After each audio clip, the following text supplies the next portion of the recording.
This is Elden Ring. We're here on Xbox Series X taking a look at the 1.09 update. Be sure to like the video, subscribing is great as well. So for me, the biggest part of this particular update is the ray tracing inclusion. So you have to do this from the main menu, and when you turn it on, it locks prioritize quality. So in the past, like both options are like 4K 60. They're both dynamic and whatnot.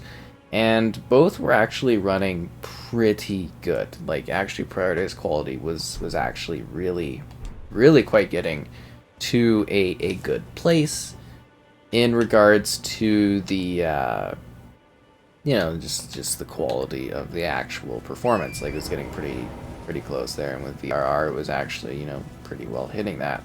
So what they've done is they've added apparently ray traced shadows and ambient occlusion, so it's going to be smaller kind of quality of life improvements, but stuff that does actually visually change like the look and the aesthetic of the game to a degree. So it is a nice addition, and ray tracing is a cool sort of technique that you can apply. And you don't have to actually have it on. You can completely ignore it if you would like to. You can just straight up disable it.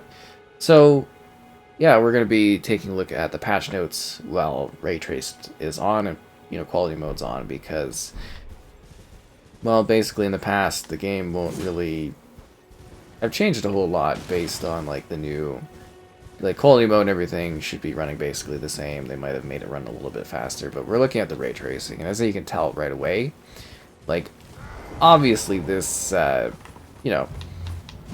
this impacts performance. Let's be real here. This definitely impacts performance. I think you're seeing that just even just in this basic area. And this is my usual test run, so if you've watched me do the other patch note videos, you'll know this stretch of road and the areas I kind of visit. And yeah, just like it really quite tanks it. With VRR, you're gonna get like a little bit better. You know what I mean? Like it's gonna be a little helped, but I still think this one's gonna have some chugging elements to it just from the nature of it. It's almost like they're gonna keep improving things. That's one thing with Elden Ring, is they've consistently been improving and updating the game over time. Like honestly, they keep doing it. And it's nice that it adds a ray tracing option, but it really kind of feels like a mid-gen refresh or a next-gen kind of thing. You get what I mean? That's sort of the vibe I'm getting from this. So again, turn it on before you load the game if you want to give it a whirl. Well, not before you load the game, but before you load into the game, because you do have to actually properly set it in and stuff like that, and the reset things. So let's talk about other stuff. Otherwise, features-wise, it's the same, right? So we've got PvP exclusive balance adjustments. The Inescapable Frenzy, Incantation Power, and Grab Angle have been increased. The Lifesteal, Fist, Skill Power, Range, and Grab Angle have been increased. Decrease the power of two-handed jumping attacks. Decrease the power of heavy and heavy running attacks of Fist and Claw weapon types. Decrease the power of the Founding of Rain of Stars. Founding Rain of Stars spell. Decrease the spell enhancement effect of the Terra Magica spell. Decrease the damage and poise damage of the Wave of Gold hit, or skill when hitting an opponent over a certain distance. That one's a big one. I don't think we want to jump down there. Yeah, we usually go down here. I'm just trying to give you an idea of the performance level of it as you go through your different environments, because this is such a good test run of the game, since it's such a almost starter area, but it also has a good density of enemies and whatnot. Decrease, we said the Terra Magica spell decrease the damage and poise damage of the Wave of Gold skill when hitting an opponent over a certain distance.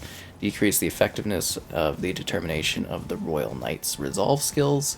Decrease the effect of the contagious skill of the Jellyfish Shield. Not the Jellyfish Shield, I used that one.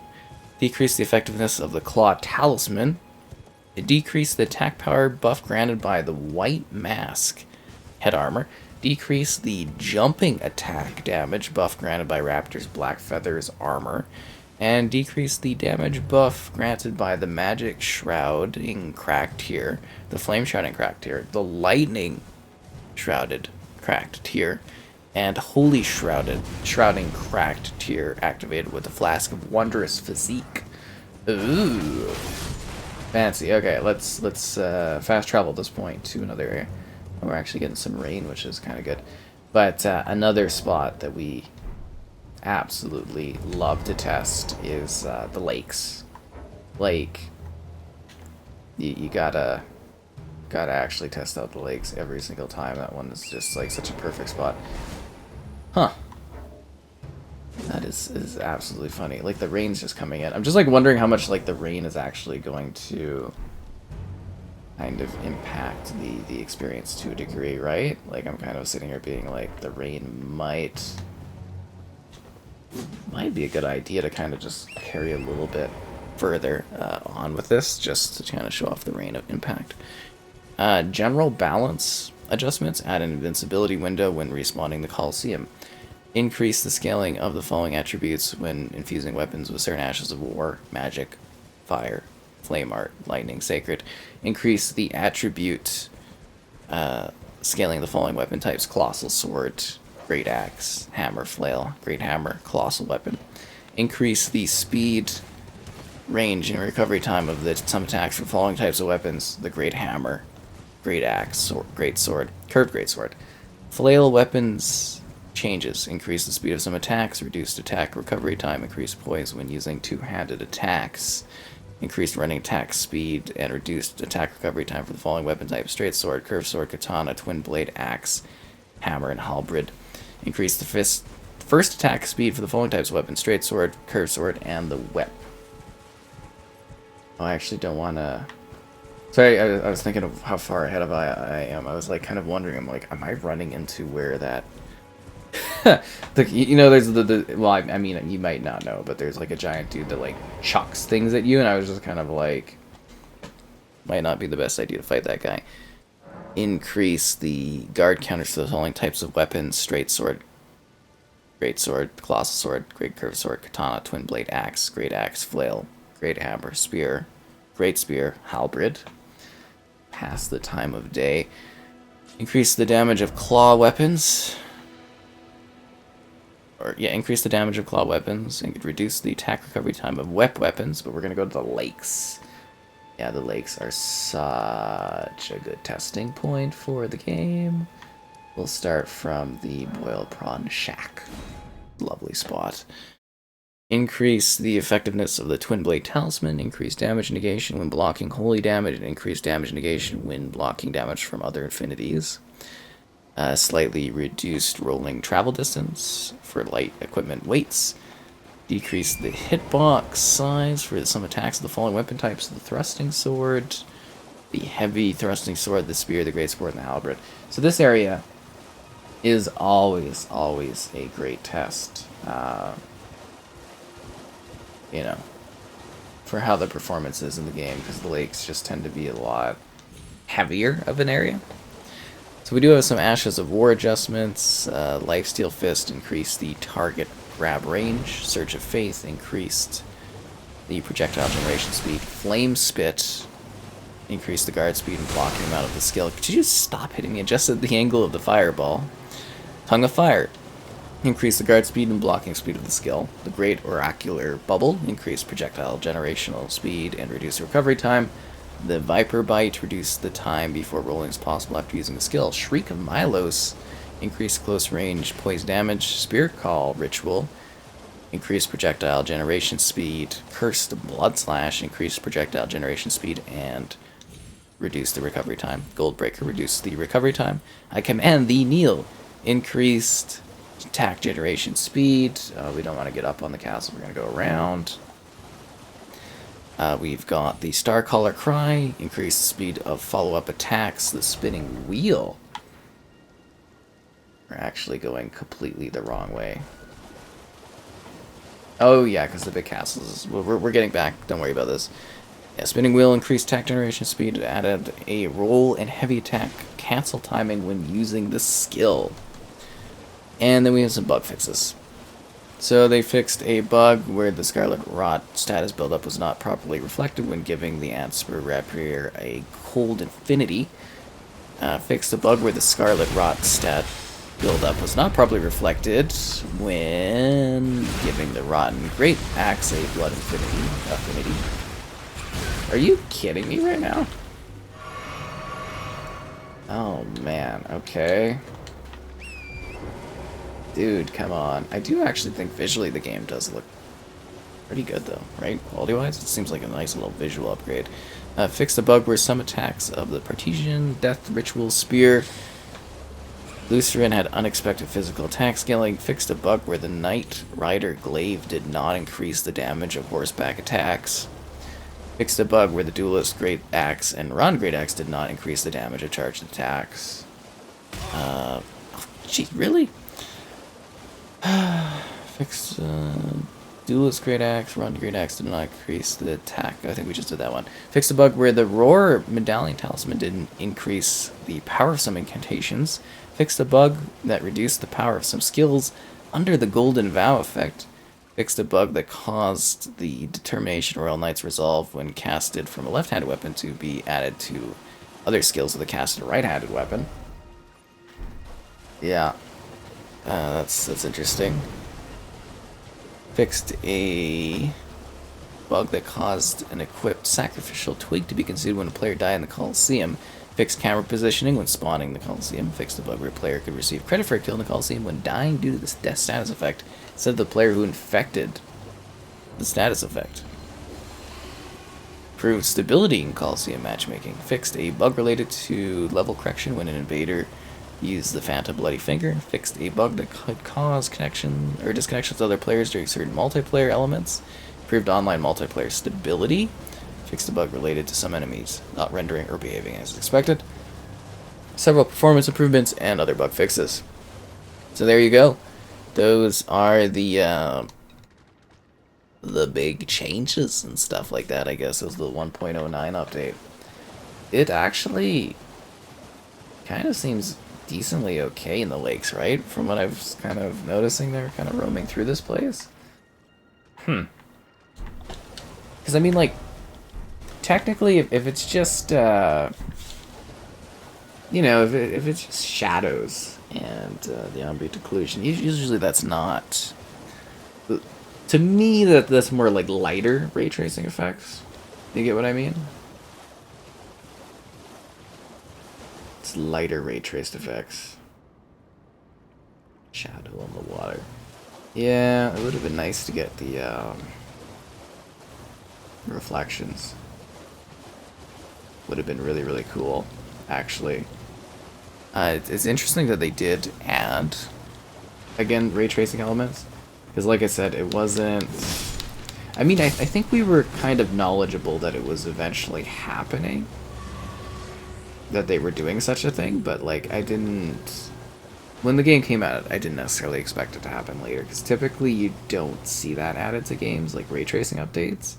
It's a very rare occurrence, unless you're getting like a new version of a game, or like a big kind of like next-gen update, or they're like really revamping things. But I mean, obviously, we know an expansion's coming. Like, we got a big expansion coming on the horizon. So, I don't think they're done doing visual upgrades. This game's also been a massive hit. So I would imagine we're going to see more updates over time to it. It's really quite interesting to, you know, kind of keep checking out the game, keep taking a look at the improvements and the changes over time. But I would say... Like, it definitely seems to chug in some of my main test areas to a degree, but, like, the lakes area could have honestly been worse. Because that's the thing, is, like, I'm not necessarily... Like, I think performance mode is pretty good, right?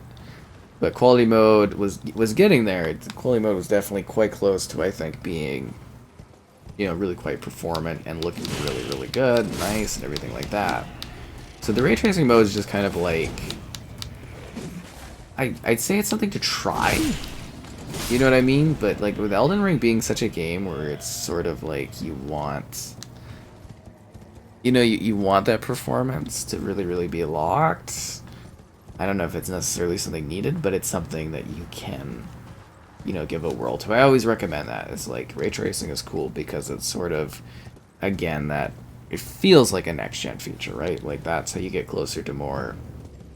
And I know realistic isn't the best of words, but, you know, it is how you get closer to, you know, perfect reflections, perfectly, you know, realistic reflections, perfectly realistic shadows, real time, you know, all these other lighting elements and stuff like that. It's a big deal. So, you know, I always do be like, hey, give it a try, see if you like it and stuff like that. But I do think for this one, it's sort of like, yeah, like obviously this is hurting the performance in, like, you know, combat moments. And when you're sitting there fighting something that could, like, you know, actually slaughter you and frustrate you and stuff, I think you want to take all the performance you can get. But, like, going around the open world and stuff doesn't seem too bad. It seems to really kind of, like, it's dependent on scenarios and stuff like that. I hope it's kind of showing, you know,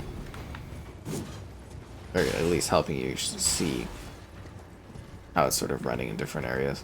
Man, this game is really, really nice looking. The quality mode really does look quite nice, and I'm thinking, you know, we get, like, honestly, like a mid-gen refresh, we get a next-gen console, this game is just really, really going to be intense. I don't think we're going to get, like, a frame rate bump, though, because it definitely seems like it's quite capped. You know, like, you look from the PC perspective where it's, like, 60 FPS, unless you, like, you know, do some modding, and even then it's kind of, like, some stuff gets wonky. But, yeah, I really think we can get, like, a maxed out quality ray tracing mode with next-gen consoles. I'd like to see the reflections, you know, pumped out in this one, and just to see it, like a future-proofing mode would be really, really quite cool. Because, yeah, it does look really nice, right? Like, in its creepy, dark, truly messed up sort of way, it does have a nice, you know, sort of visual glow to it and stuff like that. What a darkened world this is, but a beautiful one. Ah, wow, right? Just wild. The time I've spent Elden Ringing, I gotta say. It's the experience that just continues to go on and on. Oh, we're getting a little bit of rain. Nice. A little bit rain mixed with stuff. Like, rain is always cool in games because it looks neat, but it also, like, you know, visually challenges games a little bit more. It's a little bit more taxing, I guess you would say, is the biggest thing. I guess I should also mention that, like, this is like a Series X feature. Like, we won't be able to show this off on the Series S because it doesn't have it.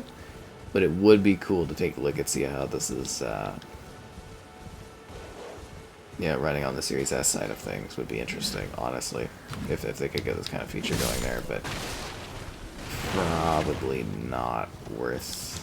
I don't know if there'd be enough overhead on that console to get it done. It would be neat, but just don't really see it. Because even here, you can see that it's obviously, like, this is another area where it's sort of just kind of chugging along. Probably due to the enemies, plus particle effects, plus trees. Kind of like a mix. Yeah, I do wonder if this ray tracing mode is going to be something that they, like, continue to adjust and play around with. Because they have done that. You know, we've seen that. Like, literally the main game has had, you know, tons and tons of updates. It's a well supported game. Man, I haven't been over here in ages. Like, absolute ages, actually. I usually visit entirely different locales. Almost mixed it up entirely doing this too. Did I miss something here? I don't remember. Oh yeah, look at that performance hit, right?